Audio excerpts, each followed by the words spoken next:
Target పెట్టుకున్నారా? కూటమి పార్టీల బలమే కాకుండా తాను సొంతంగా సంపాదించుకున్న ఇమేజ్తో సరికొత్త హిస్టరీ క్రియేట్ చేయబోతున్నారా? అసలు ఎందుకు బాలశౌరిని ప్రజలు ఇంతగా అభిమానిస్తున్నారు?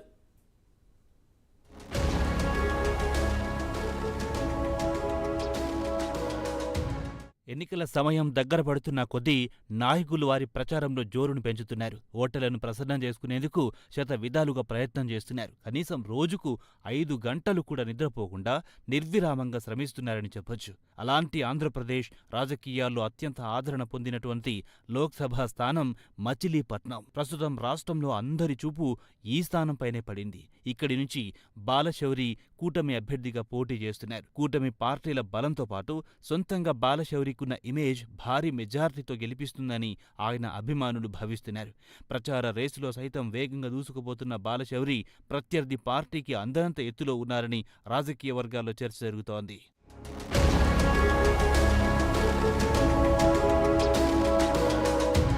మచిలీపట్నం లోక్సభ నియోజకవర్గంలో మొత్తం 7 అసెంబ్లీ సెగ్మెంట్లున్నాయి.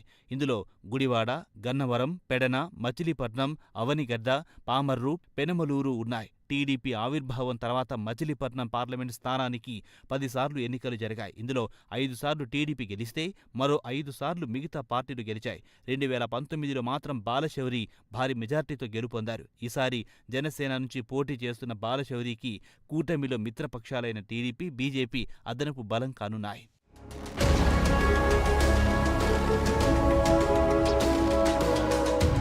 జిల్లాల పునర్విభజన జరిగిన అనంతరం మచిలీపట్నం పార్లమెంట్ నియోజకవర్గం పరిధి మొత్తం కృష్ణా జిల్లాగా పరిగణిస్తున్నారు. బాలశౌరికి ఈ ప్రాంతంలో మంచి పేరుంది.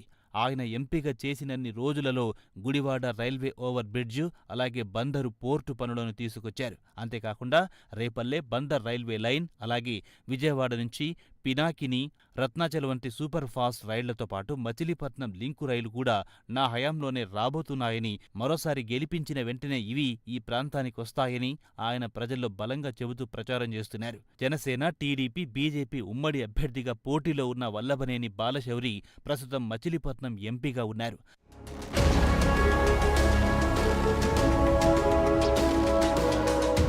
5 ఏళ్లలో కేంద్ర ప్రభుత్వాన్ని ఒప్పించి పార్లమెంట్ నియోజకవర్గ పరిధిలో చేసిన అభివృద్ధి పనులే తనను గెలిపిస్తాయని ధీమాతో ఆయన ఉన్నారు.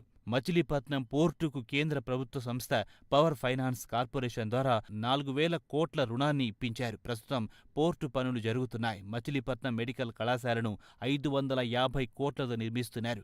ఎంపీ హోదాలో కేంద్ర ప్రభుత్వం నుంచి మెడికల్ కళాశాలలకు అనుమతులు తీసుకురావడం, నిధులు మంజూరు చేయడంలో వల్లభనేని కృషి చేశారు. ప్రస్తుతం మెడికల్ కళాశాల మొదటి సంవత్సరం తరగతులు జరుగుతున్నాయి.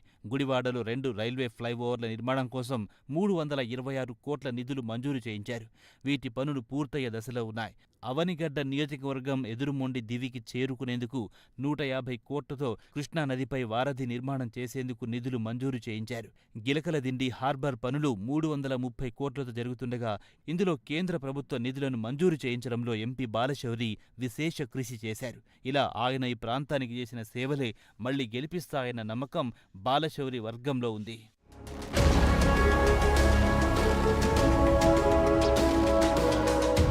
బాలశౌరికి ప్రజల మనిషిగా గుర్తింపుంది. తొలిసారిగా ఎంపీ అయిన సమయం నుంచే ఢిల్లీ నుంచి తన నియోజకవర్గంలోని గల్లీ వరకు ప్రతి సందర్భంలోనూ అభివృద్ధికి ప్రాధాన్యతనిచ్చారు. తెనాలి ఎంపీగా ఉన్న సమయంలో దివిసీమ పరిధిలో దాదాపు 18,000 ఎకరాలు చెరువులుంటే సొంత నిధులు వెచ్చించి ఆయా చెరువులను పూడ్పించి వాటిని చదును చేయించి సాగు భూములుగా మార్చిన నాయకుడిగా ఎంపీ బాలశౌరి చిరస్థాయిగా నిలిచిపోయారు. తెనాలిలో తాగునీటి సమస్య పరిష్కారానికి కొన్ని కోట్ల రూపాయలు కేటాయించి ప్రతి ఇంటికి తాగునీటిని అందజేశారు. తెనాలిలో ముస్లిం సోదరుల కోసం షాదీఖానాను ఏర్పాటు చేయించారు.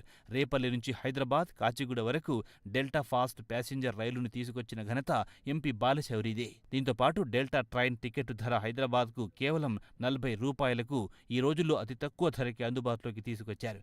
రాజీవ్ పల్లెబాట పేరుతో మచిలీపట్నం పరిధిలోని నిడుమోలు, అవనిగడ్డ తదితర గ్రామాల్లో రోడ్లు వేయించారు.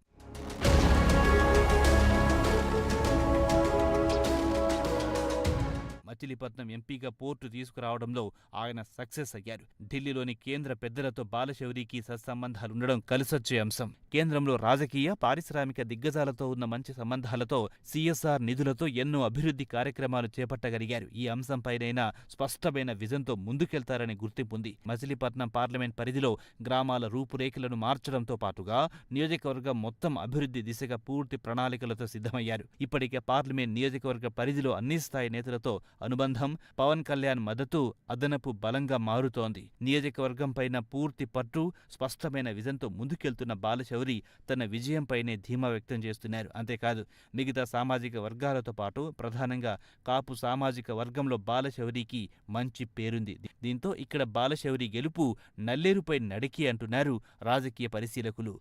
చూడాలి మరి భవిష్యత్తు రాజకీయం ఏ మలుపు తిరుగుతుందో అన్నది.